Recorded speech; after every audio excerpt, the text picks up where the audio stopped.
My son gave his father-in-law a $300K boat for Christmas and gave me an $8 sock. Frank Miller never imagined that Christmas 2024 would be the most humiliating day of his life. At 67, retired 3 years from the steel mill where he'd worked for 40 years, he'd been invited by his son Michael to spend the holidays at the mansion in Beverly Hills, New York. It was when he saw his son hand over the keys to a $300,000 boat to his businessman father-in-law that he realized just how different his situation had become. The gift he'd received moments earlier contained only a black sock worth $8, still with the price tag attached. "Dad, I hope you like it," Michael had said without even looking properly, while enthusiastically hugging his father-in-law Richard Thompson. "Mr. Thompson, this boat is a token of appreciation for everything you've done for our family." The room was packed with elegant guests, all sipping French champagne and admiring the expensive gifts scattered under the 5-meter-tall Christmas tree. Frank watched his daughter-in-law Jennifer, 7 months pregnant, forcing a smile as she served appetizers to the visitors. "What a wonderful gift, Michael," commented one of the family friends. "Your father-in-law truly deserves this gesture of love."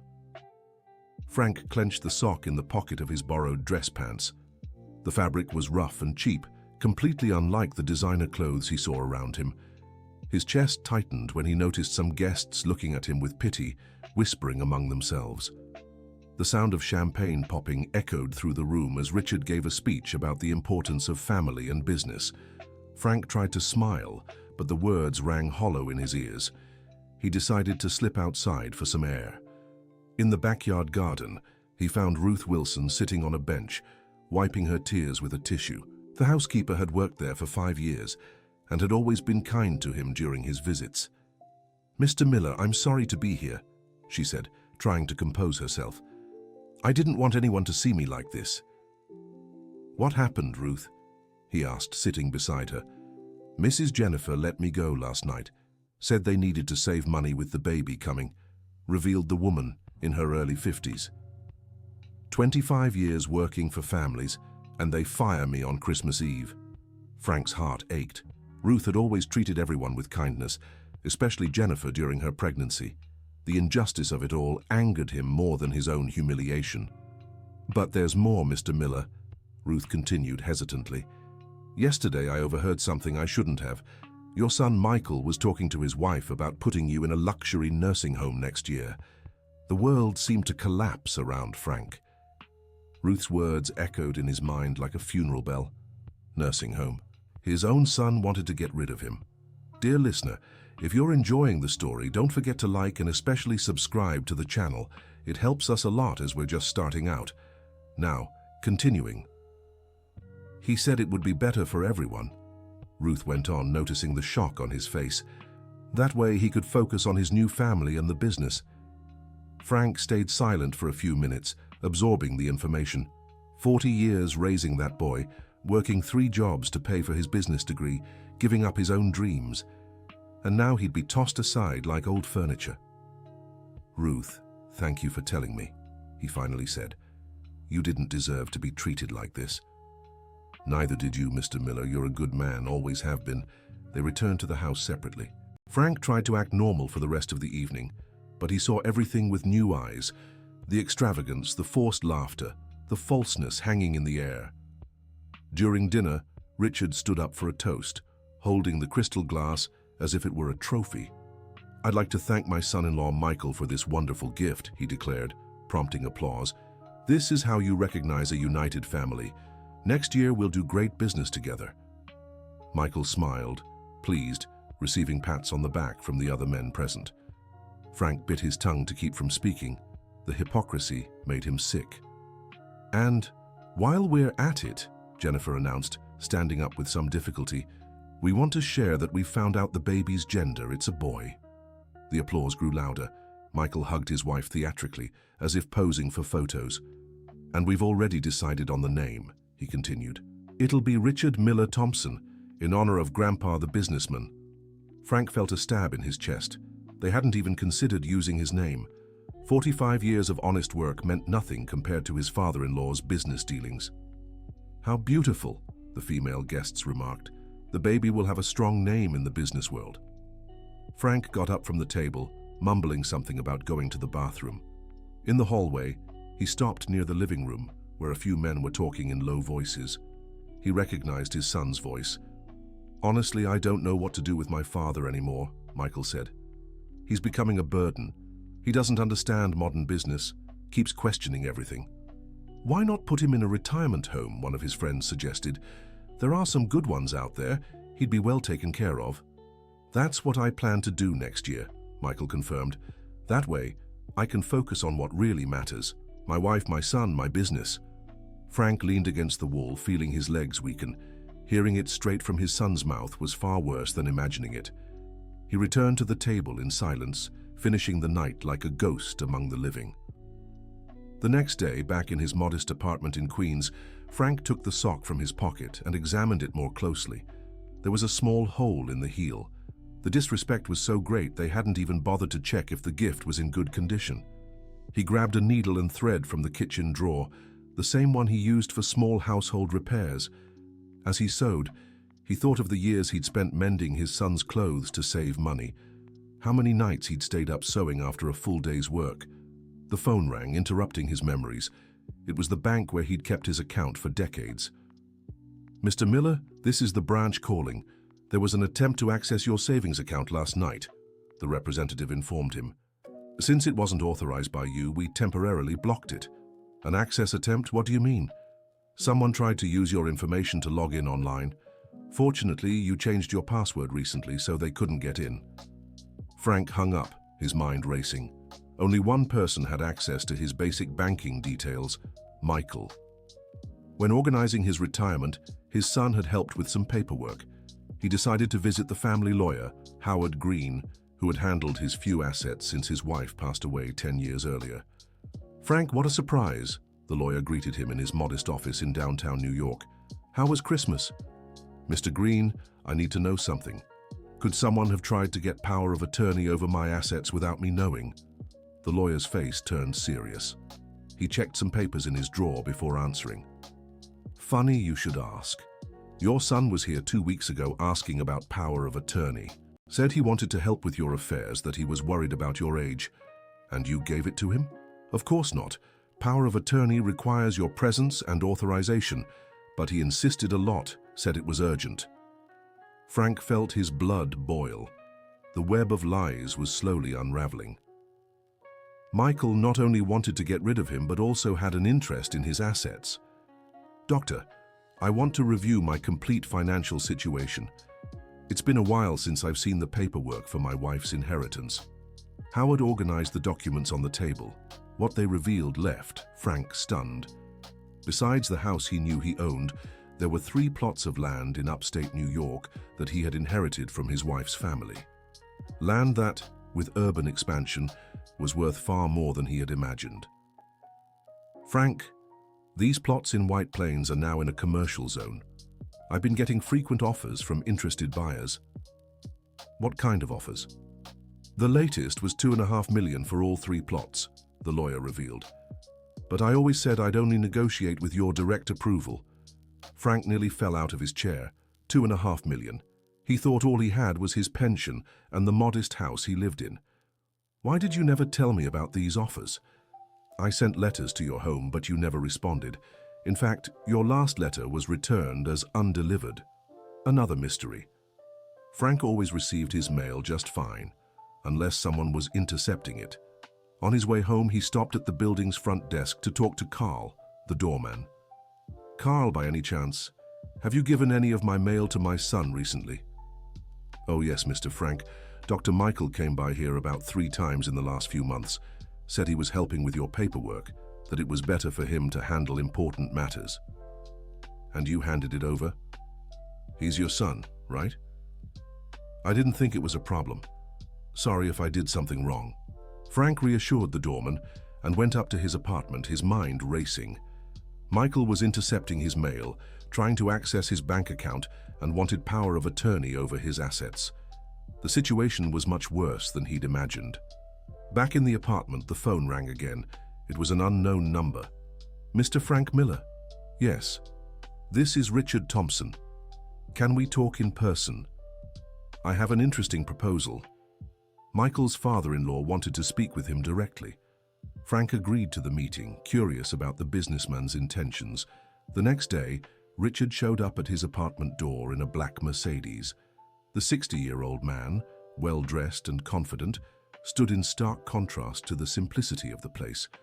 "Frank, thank you for seeing me," he said, glancing around with barely concealed disdain. "May I come in?" They sat in the small living room. Richard declined the offered coffee and got straight to the point. "I know you own some land upstate. I'm interested in buying it. How did you hear about the land? Business is my specialty. I have contacts, information. I can offer $300,000 for all 3 plots. Cash payment." Frank almost laughed. $300,000 for land worth $2.5 million. The offer was an insult. "It's a generous offer," Richard continued. "Land upstate isn't worth much. It would be a good deal for you." "I'll think about the offer," Frank replied diplomatically. "Don't take too long." "Opportunities like this don't come often," Richard said with a thinly veiled threat. After the businessman left, Frank was certain there was a conspiracy at play. Michael had told his father-in-law about the land, likely promising to facilitate a sale at a low price. Dear listener, if you're enjoying the story, please take a moment to like and especially subscribe to the channel. It helps us newcomers a lot. Now continuing. That afternoon, Ruth Wilson showed up at his door. The former housekeeper looked nervous, glancing around as if afraid she was being followed. "Mr. Frank, sorry to bother you, but I need to tell you something important." She came in and sat on the edge of the sofa, still agitated. "Yesterday, when I went to pick up my last belongings at Mr. Michael's house, I overheard him on the phone. He was desperate, saying he needed money urgently." "Money? But he has a thriving business." "That's just it, Mr. Frank. His company is going bankrupt. He owes a fortune to Mr. Richard Thompson, who became a partner 2 years ago. All that luxury is just a facade."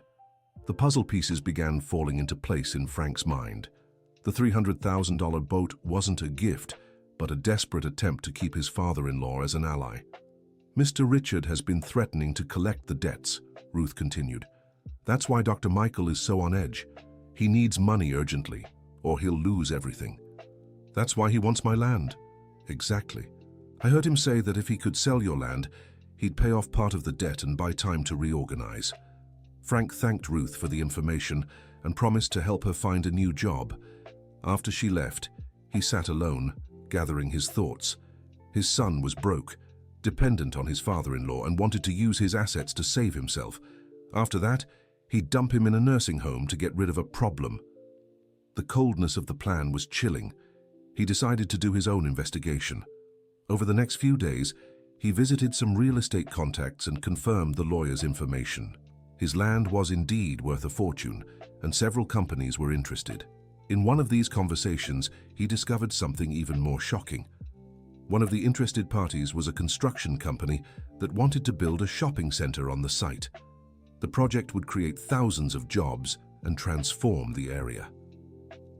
"Mr. Frank, with this prime location, your land could be worth even more in the future," the agent explained. "It's an investment that can only grow." Frank had an idea.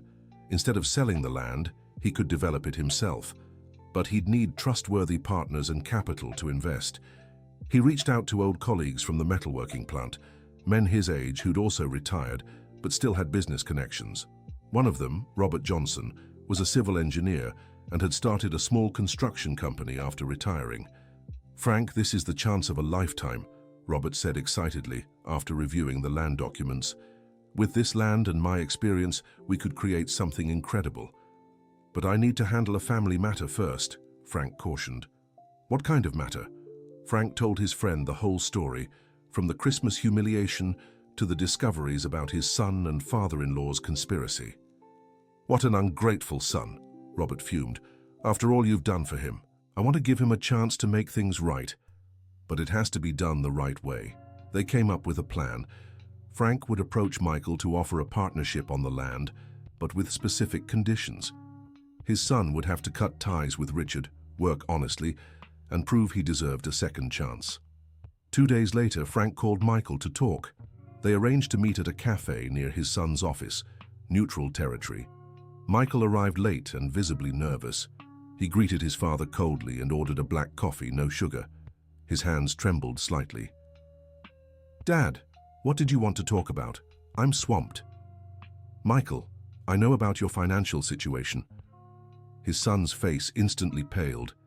He tried to play it off, but Frank saw the desperation in his eyes. "I don't know what you're talking about. I know about the debts to your father-in-law. I know about the struggling business. I know about the attempt to access my bank account," Frank listed calmly. Michael hung his head, finally confronted with the truth. He was silent for a few minutes before sighing deeply. "How did you find out?" "That doesn't matter now. What matters is, I have a proposal for you." The son raised his eyes, a mix of hope and suspicion on his face. "I have land worth over $2 million. I can go into business with you to develop a real estate project, but I have conditions." "What conditions?" "First, you cut all ties with Richard. Pay off your debts with him and never do business together again." Michael hesitated. He knew this meant taking on the business risks alone. "Second, you work with me on the project from the start. No outsourcing or delegating. I want you involved in every decision." "Dad, I have experience in management, not construction." "Then you'll learn. Just like I had to learn so many things in life to give you a good education." The third condition was the hardest. "And lastly, you drop this whole nursing home idea. We're a family and families help each other." Michael turned red with shame. He knew his father had discovered his plans. "Dad, It wasn't exactly like that." "It was exactly like that, Michael. But there's still time to change." The son fell silent, processing the offer. He knew he didn't have many options. Richard was losing patience, and the creditors were closing in. "And if I accept, how would this partnership work?" 50-50. Important decisions made together, and you sign a document committing to take care of me in my old age." "Dad, that's very generous of you. After everything..." "Son, I'm not doing this just for you. I'm doing it for my granddaughter who's about to be born, for Jennifer who doesn't deserve to pay for your mistakes, and for me because I want to prove I can still achieve great things." Michael looked down at his hands, finally understanding the magnitude of what he'd almost lost. The father he'd scorned was offering him a lifeline. "I need to talk to Jennifer before deciding," he finally said. "Of course, but don't take too long. Opportunities like this won't wait."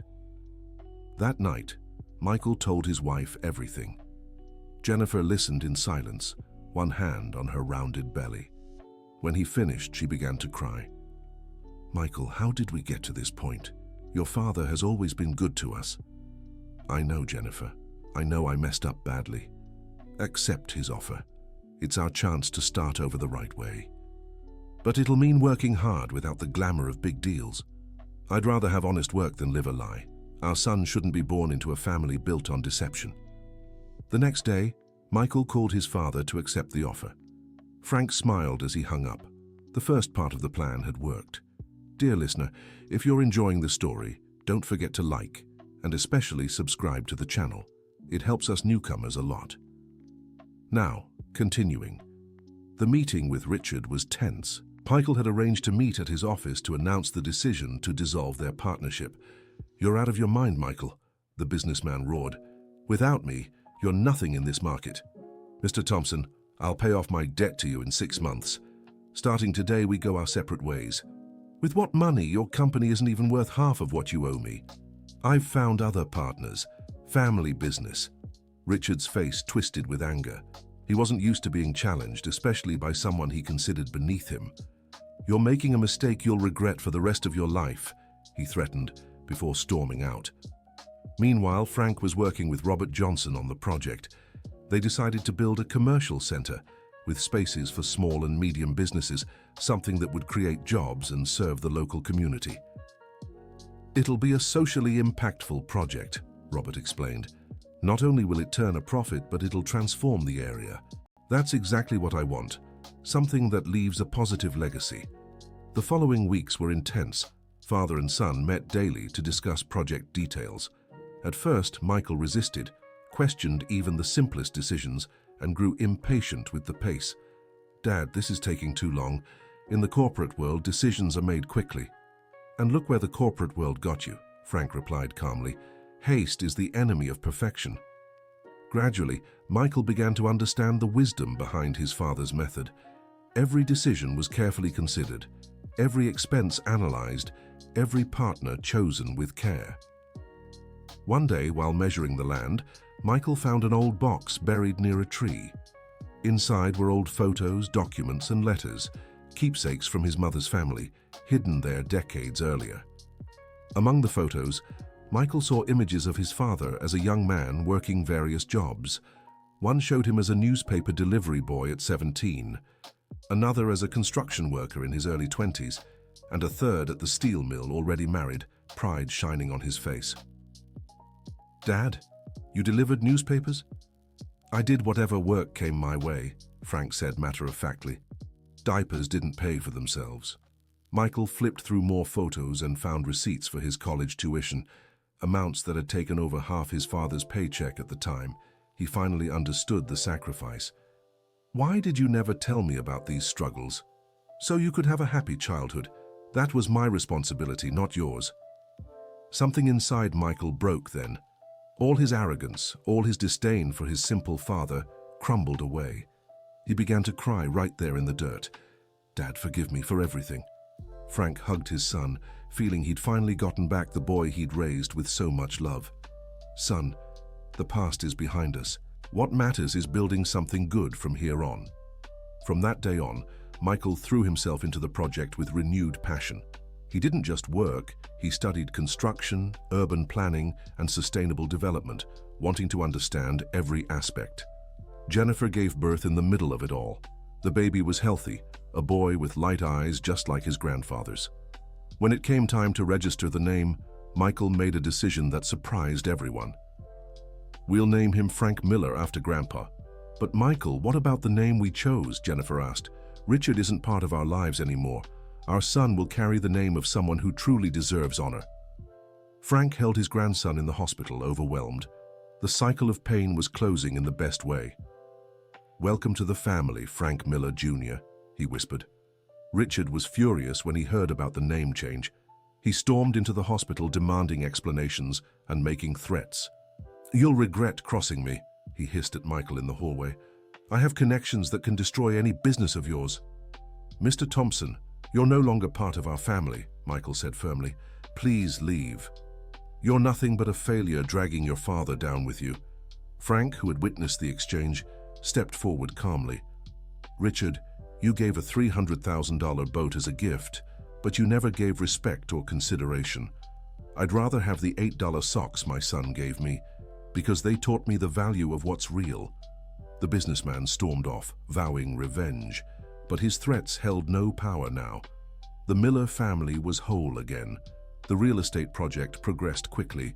Robert Johnson proved an excellent partner, and the construction company grew alongside the venture. They secured funding through government programs for regional development, which significantly reduced costs. Michael proved to be a competent manager when working honestly. His negotiation skills were crucial in securing good suppliers and strategic partnerships. "Dad, I think I've found my true calling," he said one day, looking at the project blueprints. "What is it?" "Building things that last, projects that make a difference in people's lives." "That's a noble calling, son." During construction, they faced numerous challenges: permit issues, supplier delays, rains that set back progress. But father and son worked together to overcome every obstacle. Ruth Wilson was hired as the project's administrative coordinator. Her experience in household organization translated perfectly into office management. "Mrs. Wilson, you saved our family," Frank said one day. "If you hadn't told me the truth." "Mr. Miller, that's what real family does. We help each other in tough times." The commercial center's grand opening was set for December, nearly a year after that fateful Christmas. The venture had turned out better than anyone imagined. Beyond the shops, there was a food court with home-style restaurants, a cultural space, and a children's play area. The local community welcomed the project enthusiastically. Dozens of small businesses leased spaces, creating hundreds of direct and indirect jobs. During the opening week, Richard Thompson made one final appearance. He looked visibly thinner and worn down. His businesses had suffered setbacks after Michael left. "Frank, can we talk?" "Of course, Richard." They sat on a bench in the center plaza of the complex. The businessman seemed defeated. "I was wrong about you and your son. This project is impressive." "Thank you. I wanted to apologize for what I did and make a proposal." Frank listened silently as Richard offered a partnership to expand the commercial center model to other cities. "Richard, I appreciate the apology, but we're not interested in partnerships right now." "Why?" "We could make a lot of money together." "Because our goal isn't just to make money, it's to build something meaningful, something with human value." Richard nodded sadly and left. He was a man who could never understand the difference between success and significance. The opening celebration was simple, but moving. The whole family was there, including little Michael Jr., now 4 months old. Jennifer had returned to work as the venture's marketing coordinator. During the ceremony, Michael gave a speech that touched everyone. "This project represents more than just a business venture. It's proof that it's never too late to start over, never too late to do what's right." He looked at his father, who held his grandson in his arms. "I dedicate this commercial center to the man who taught me that true worth isn't in what we own, but in what we build with our own hands and hearts." Applause echoed across the plaza. Frank felt his eyes well up, not with sadness, but with deep fulfillment. That evening, during the family gathering at the new house Michael had bought in the same neighborhood as his father, there was a special moment. Michael stood and went to fetch something from his room. He returned with a carefully wrapped gift and handed it to his father. "Frank, your Christmas present." Inside was the same black $8 sock, now framed with a golden plaque that read, "The most valuable gift I ever received. It taught me what truly matters in life." "Son, you didn't have to." "Yes, I did, Dad. This sock saved our family. It showed me how small and petty I was being." Frank held his son tightly for a long time, while Jennifer and Emma applauded with emotion. The baby slept peacefully in the crib, unaware of the historic moment his family was experiencing. "Dad, there's one more thing I need to tell you," said Michael, still emotional. "What is it?" "Jennifer is pregnant again, and if it's a girl, we'll name her Ruth in honor of Mrs. Ruth, who saved our family." Ruth Wilson began to cry with joy. She had never imagined being honored this way. "You didn't have to do that." "Yes, we did," said Jennifer. "You're part of our family now." The celebration continued late into the night, with stories being told, plans being made, and dreams being shared. Frank looked around and saw he had achieved something far greater than money. He had won back his family. The shopping center became an absolute success.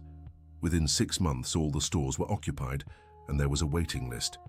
The project created so many jobs that the local government decided to replicate the model in other neighborhoods. Michael paid off all his debts to Richard Thompson and even managed to expand the construction company. But he never forgot the lessons he learned from his father. Every new project was first considered in terms of social impact, then profitability. At 68, Frank discovered he was a born entrepreneur. His life experience and practical vision were crucial to the success of the ventures. No one ever dared to question him again because of his age or simplicity. A year later, during Christmas 2025, the family gathered once more. But this time, the celebration was at Frank's new home, a comfortable but modest residence near the shopping center. The table was abundant, but not extravagant. What mattered was the togetherness and genuine affection among everyone. Little Michael Jr. crawled around the room exploring the world with curiosity. "Dad, what was the secret?" asked Michael as he helped set the table. "What secret?" "How did you manage to forgive me? How did you have the patience to give me a second chance?" Frank smiled, remembering the mended sock that now held a place of honor on the shelf. "Son, when you truly love someone, there's always a second chance. The hard part isn't forgiving. It's having the courage to change. And if I hadn't changed, but you did, and that's what matters." Jennifer approached, her belly already showing her second pregnancy. "Grandpa, Michael Jr. said his first word today." "What was it?" "Grandpa," she said, laughing. "His first word was grandpa." Frank picked up his grandson, feeling indescribable emotion. That boy would grow up knowing the true meaning of family, values, and honest work. "Look here, champ. Grandpa's here to teach you everything life taught him."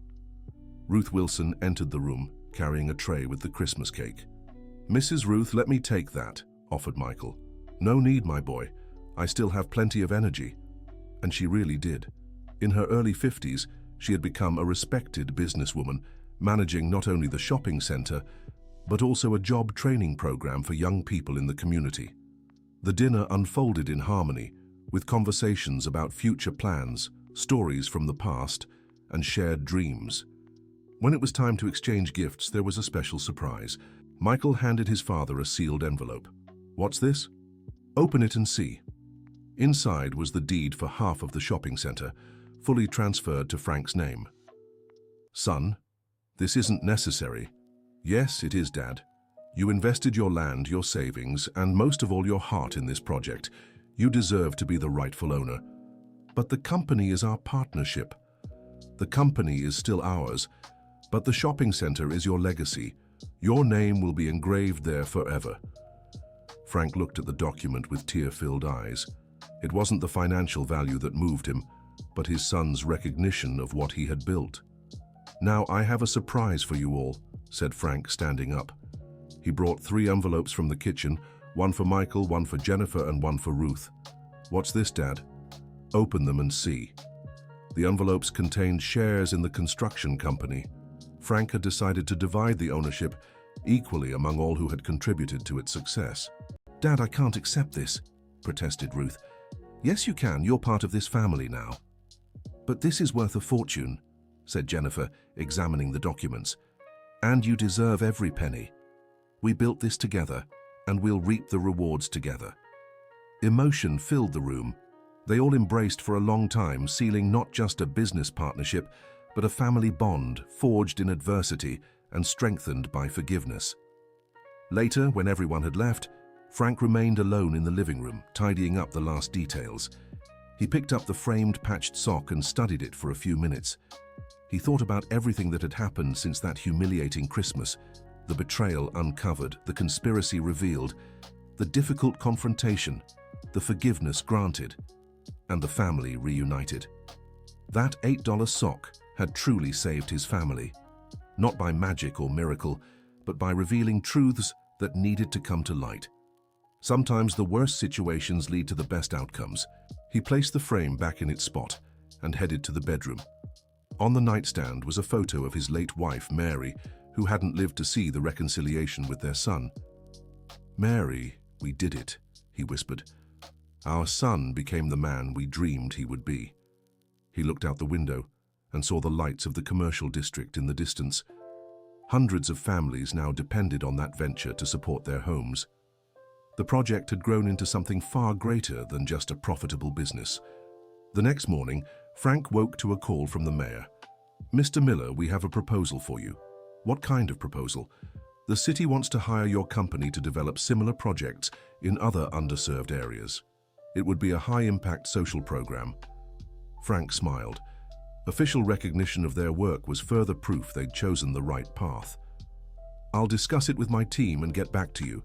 He called Michael to share the proposal. His son was thrilled at the chance to expand their social impact.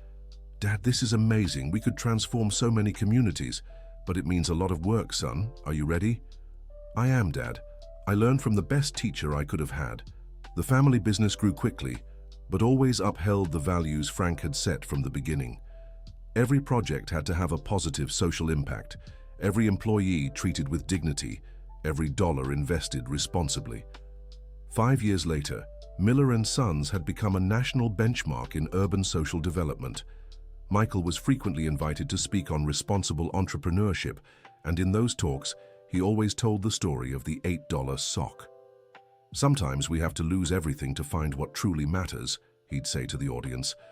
"My father taught me that wealth isn't measured by what you have, but by what you build for others." Frank, now 73, remained active in the company, but had handed daily operations to Michael and Jennifer. He spent more time with his grandchildren. Besides Michael Jr., Ruth Wilson had been born just as promised.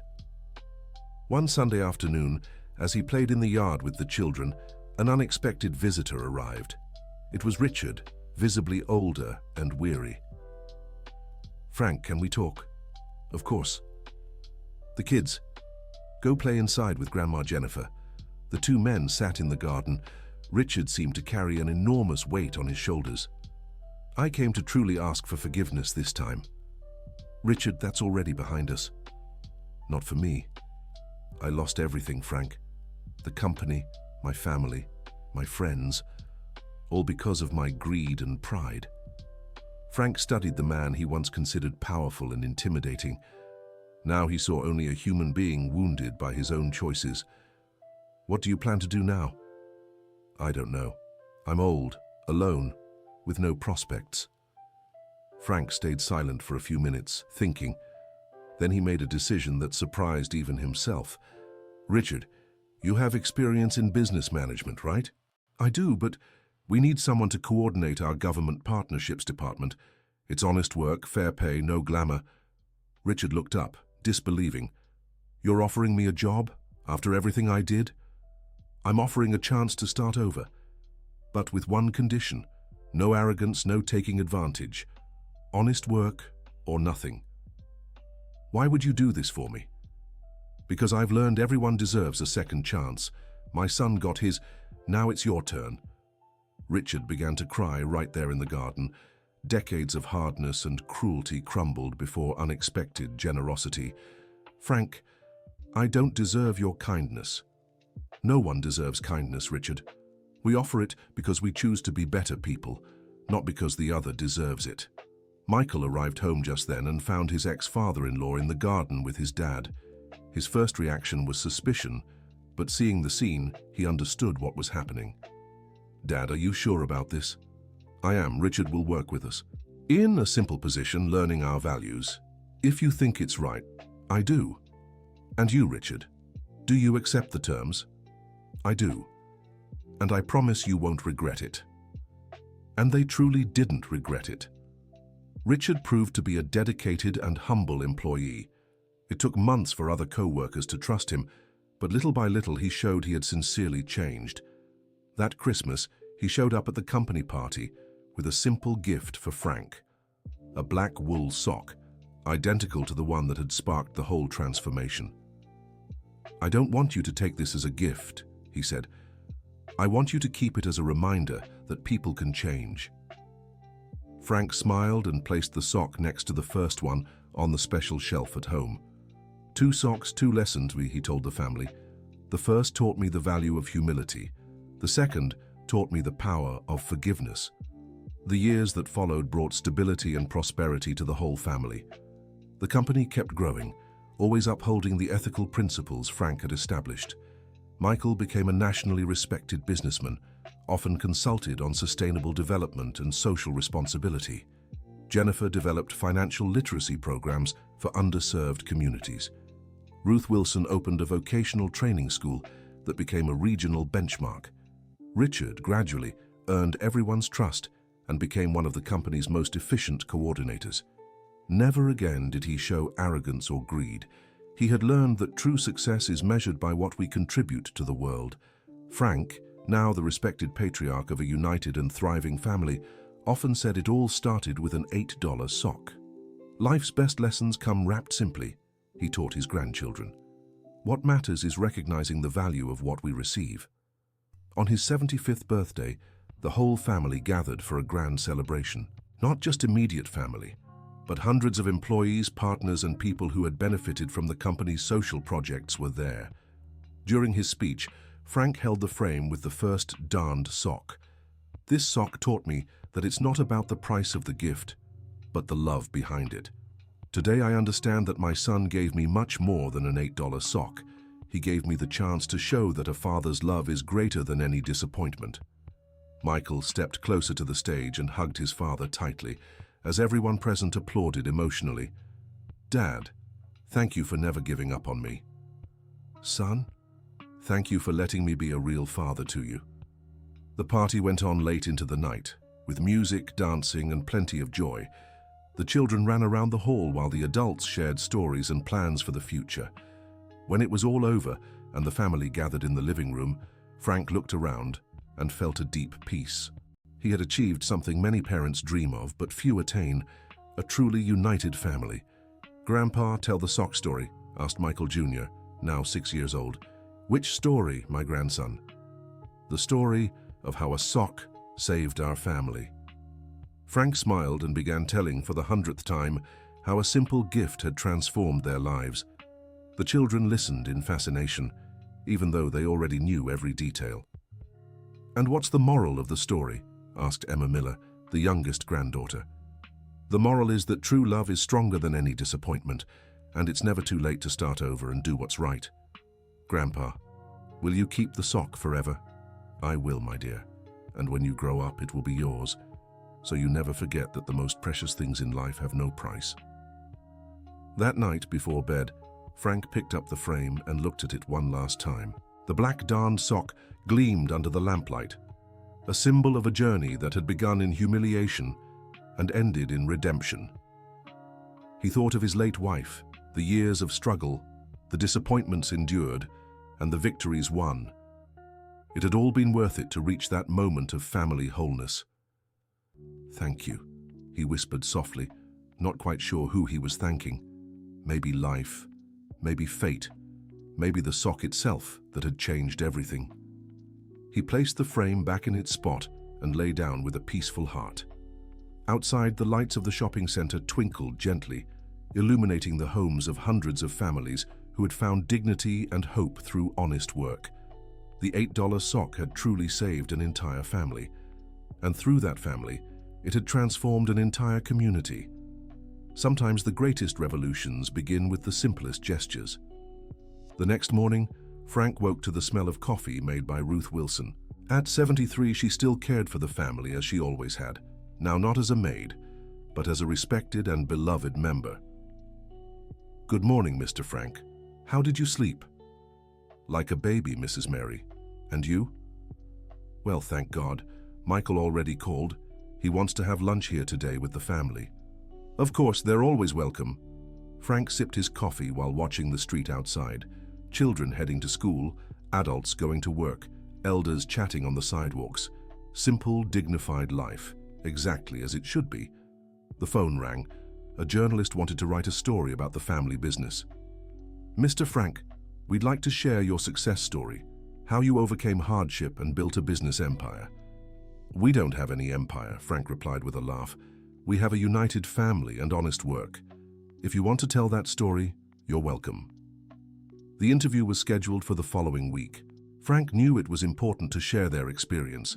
It might inspire other families in similar situations. When Michael arrived for lunch, he brought exciting news. "Dad, we got an offer to expand our projects to other states." "What kind of offer?" "The federal government wants to use our model of social shopping centers as a national urban development program." Frank nodded thoughtfully. It was an incredible opportunity, but also a huge responsibility. "What do you think, son?" "I think we should accept.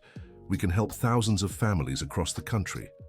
Then let's move forward, but without losing our values along the way."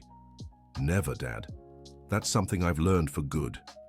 The conversation was interrupted by the arrival of the grandchildren, who ran to hug their grandfather. Michael Jr. and Emma Miller filled the house with energy and joy, as they always did. "Grandpa, can we play in the backyard?" the boy asked. "Of course, champ. But first, help Grandma Mary set the table." The children obeyed promptly. They had been raised with strong values, learning early on the importance of respect and cooperation. During lunch, Jennifer talked about her financial education projects. "Dad, we've trained another 200 families last semester. Many got out of debt and started small businesses." "That's wonderful, my dear. Education is always the best investment." "And how about you? How's the gradual retirement going?" "Good, but I still feel useful at the company. As long as I can contribute, I'll keep going." After lunch, Frank and Michael stayed talking in the home office. His son wanted to discuss details of the national expansion. "Dad, to take on this project, we'll need more trustworthy people." "I've already thought about that. How about reaching out to some old colleagues from the factory? Honest, hard-working folks." "Good idea. What about Richard? He has experience coordinating large projects. If you trust him, I'm on board. He's proven he's changed." The family business was about to take a huge leap, but always grounded in the values Frank had established from the beginning. Financial success was a consequence, not the main goal. That afternoon, as Michael drove home with his family, Frank stayed alone in the office organizing some papers. He found an old letter from his wife, written shortly before she passed. "Frank, if you're reading this, I've already gone. I want you to know our life together was perfect, even with all the hardships. Take good care of Michael. He's a good boy, just lost. I'm sure one day you'll understand each other again. I love you forever, Mary." Frank's eyes filled with tears. His wife had foreseen the reconciliation with their son 10 years before it happened. "Mary, you were right," he murmured. "Michael was just lost, but we found our way back to each other." He carefully tucked the letter back in the drawer and picked up the framed, mended sock. How many times had he looked at that simple object and remembered the whole journey they'd been through? The phone rang again. It was a TV channel wanting to make a documentary about the company. "Mr. Miller, your story is inspiring. We'd love to show how a family overcame differences and built something great. Let me talk to my family, and we'll give you an answer." Frank knew sharing their story could help others, but he also valued their privacy. They'd need to find a balance. The following week, the family gathered to discuss the interview and documentary proposals. "Dad, I think we should do it," Michael said. "Our story could inspire so many families in crisis." "I agree," Jennifer added, "but on the condition that the focus stays on our values, not the money." "And that the kids aren't overexposed," Ruth chimed in. Frank listened to everyone before speaking. "We'll do it, but I'll tell the story my way. No sugarcoating, no hiding the struggles, but always showing that family love is stronger than any problem." The TV interview was deeply moving. Frank told the whole story, from the humiliation on Christmas to the reconciliation and the company's success. At the end, he showed the framed sock. "This $8 sock is our most precious treasure," he said to the cameras. "It reminded us that the value of things isn't in the price, but in the love they carry." Michael also took part in the interview, talking about his personal transformation. "I was an ungrateful, arrogant son. My father taught me that true wealth is having a united family and work that makes a difference in people's lives." The documentary aired 2 months later and had a huge impact. Hundreds of people reached out, sharing similar stories of family reconciliation. One of these stories especially caught Frank's attention. It was from a 70-year-old woman who hadn't spoken to her son in 15 years because of family disagreements. "Mr. Frank, your story gave me the courage to reach out to my son. Today we had lunch together for the first time in 15 years, she said tearfully over the phone. "That's wonderful, Mom. Life is too short to hold on to grudges. You saved my family too. Cases like this multiplied." The story of the $8 sock was inspiring reconciliations all over the country. Frank was moved to see how far his experience had reached. The National Expansion Project began taking shape. The company Miller & Sons was selected to develop social commercial centers in 10 different states. It was a huge challenge, but also a unique opportunity for social impact. "Dad will need to travel a lot in the coming months," Michael warned. "No problem. At my age, seeing the country is a privilege." "Are you sure you can keep up?" "Son, I've worked hard my whole life. Now that I'm finally doing something I love, I won't stop." The travels began. Father and son visited underserved communities in different regions, always accompanied by the technical team. In each place, they adapted the project to local needs. In Miami, they met a fishing community that needed infrastructure to distribute their products. The commercial center was planned with a focus on seafood and culinary tourism. In rural New Mexico, they worked with local artisans to create a space dedicated to regional crafts. The project included training workshops and a cooperative store. In every city they visited, Frank made sure to personally speak with the future beneficiaries of the projects. He wanted to understand their needs and dreams. "Mr. Frank, we never imagined someone like you would care about us," said an artisan in Santa Fe. "My dear, people like you are the true wealth of our country.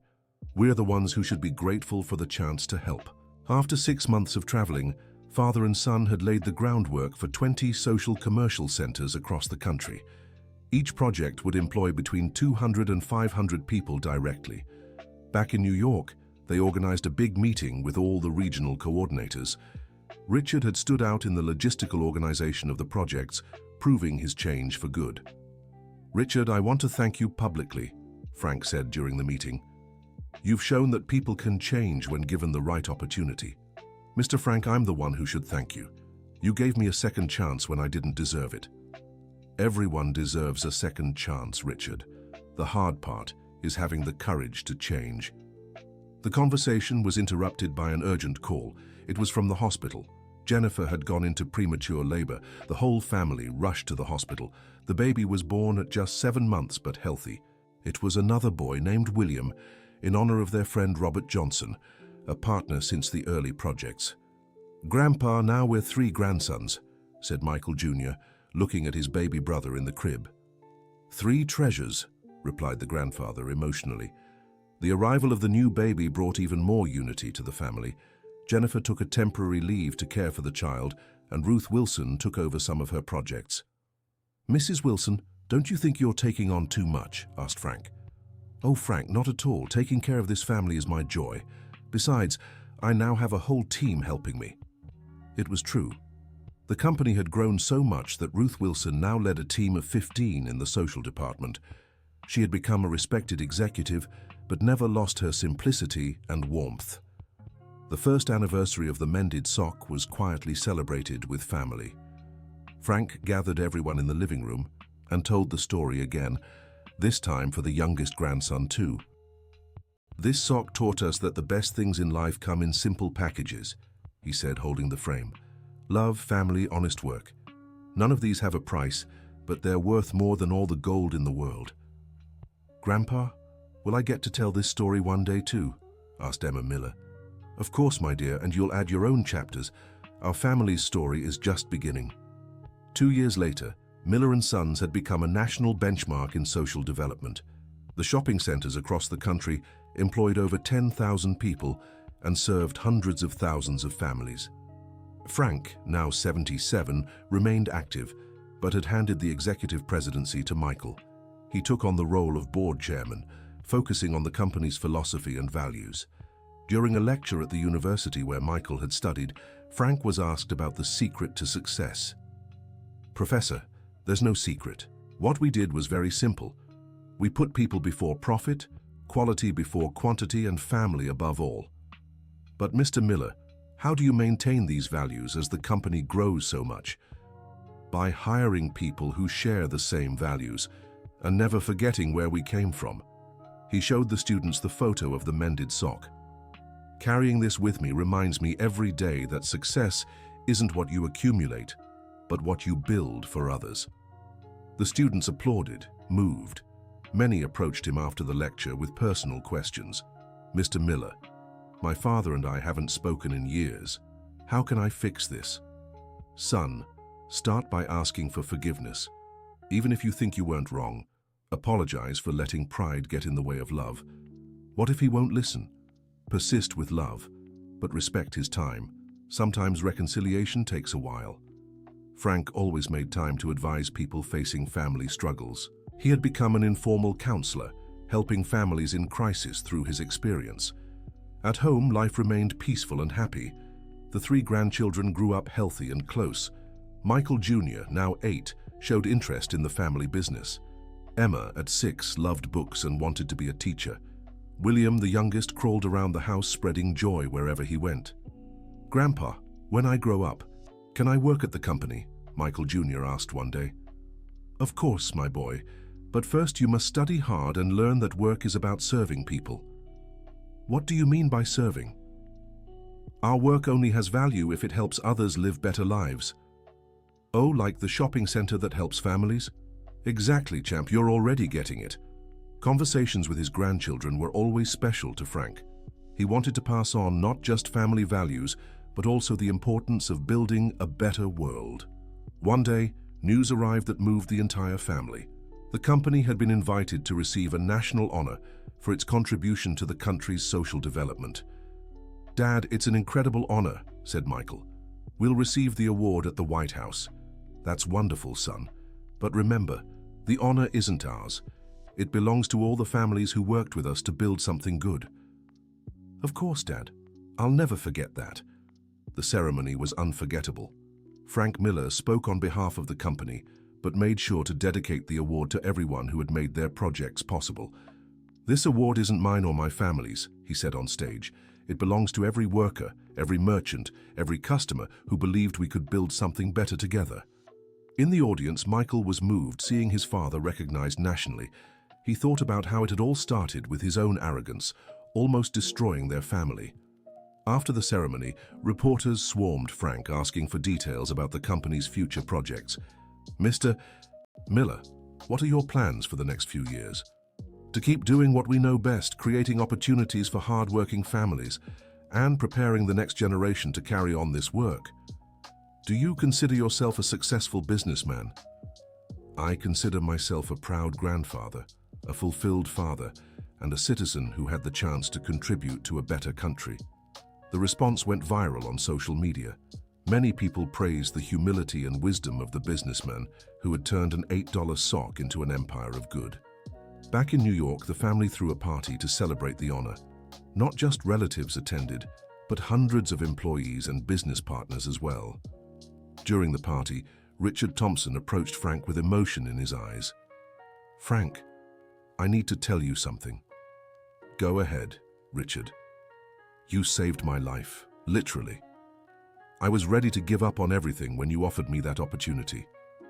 "Richard, you saved your own life. I just opened a door. You chose to walk through it. Even so, I want you to know I'll always be grateful." The two men embraced, sealing a friendship born from forgiveness and strengthened through shared work. Later, after the party ended and the family gathered in the living room, Frank picked up the framed, patched-up sock. "Do you think it imagined this whole story when it was first stitched?" he joked. "Grandpa, socks don't think," laughed Emma Miller. "They don't think, but sometimes they carry destinies," Frank replied philosophically. "What do you mean, Grandpa?" "Sometimes the simplest things change our lives the most. This sock taught us that true love isn't measured by the price of a gift, but by the heart of the giver and receiver." Michael walked up to his father and placed a hand on his shoulder. "Dad, can I tell you something?" "Of course, son." "I'm grateful you gave me that $8 sock that Christmas." "Why?" "Because it was the most valuable gift I ever received. It taught me who I really wanted to be." Their conversation was interrupted by baby William's cries. Jennifer got up to tend to him, but Frank asked to hold his grandson instead. "Let Grandpa calm him down." Frank walked around the house, rocking the baby and softly humming a lullaby his own mother had taught him decades ago.